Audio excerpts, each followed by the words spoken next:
How does it feel to have the Scarlet Witch now be part of the Avengers? And did that dynamic bring something different to the character this time around? Yeah, I mean, there's a lot of things that I was able to play with at the start of the film. Just even like how much she is adapted to living in more of a Western world. How does that affect her dress? How does that affect her accent? Like just things like that I get a geek out on with specifics that maybe no one else would recognize. But it's fun for me, and then also to have a great journey written for her, and for her to be conflicted about how to use her abilities or when to use them in this film was a nice thing to play.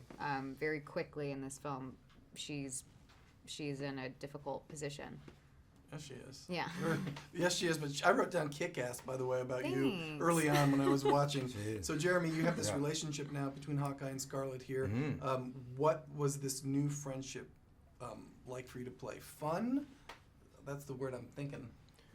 Yeah, I mean, I think there's it kind of coming off of Ultron and into this. You know, again, there wasn't a lot to explore. I think there's a lot more to explore, and I think the dynamic is really sort of interesting to where I don't know if it's like a sort of brotherly or uncle type of thing, kind of looking up, where she's the more powerful, like, monster creature that's just, I think, probably the most powerful in the universe. And then there's me who's no powers, but she's, I don't know, there's an interesting dynamic between them. And I think there's definitely a replacement on her end of, like, she's the only person she had in her life was her brother after her parents, and now she has no one, and he, for some reason, feels like someone who really saw her through all of that. Yeah. Especially with Quicksilver. Yeah, there's family ties to it, kind of thing, kind of big brother, kind of interesting things to kind of look into. You hit on the costume a little bit. Did it inspire your inner superhero at all? Yeah. You used the words geek out earlier, so I'm guessing. Yes.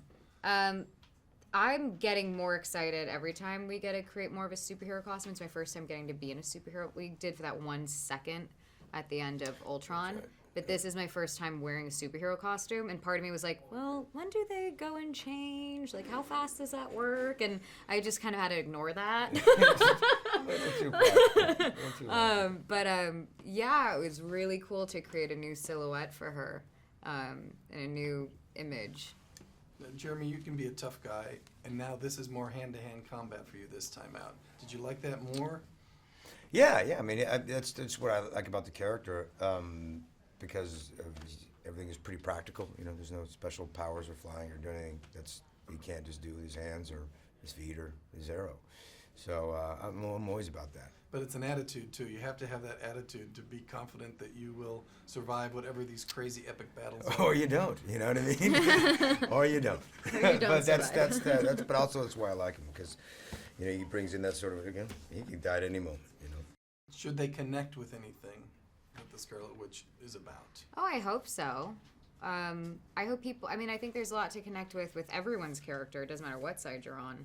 I think that's what makes these films so much fun to watch and so enthralling for so many people, because everyone kind of attaches, for whatever reason, to one or two characters. Yeah. And it's because hopefully they're these fully fleshed out people with flaws and have to go through difficulty and overcome it.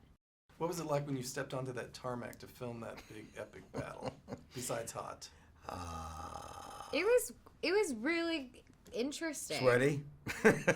There was a lot to coordinate for some of the wider shots of, like, at this point, you know, Sebastian does this and you do this and Spider-Man does this, and you're kind of like, oh my goodness. And that's kind of exciting to see how you could see how it could kind of connect in editing pieces, things like that. Yeah.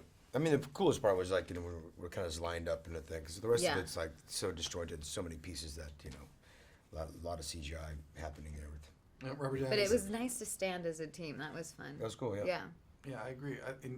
I felt like you didn't want to hurt each other, but it was fun to punch each other. Yeah, exactly. Yeah. Exactly. Yeah. Exactly. It's like family fighting. You know? Robert Downey Jr. said that every film should have two directors. He felt that experience was great. What was it like for you with these Russo brothers? Yeah, I mean, disagree. they could be, one could be on the crew and be talking to the actors. Well, especially like for a movie this size, and there's so many different storylines and so many characters, and they try to please the fans and try to serve the actors and the story. I mean, there's a lot going on for any one person.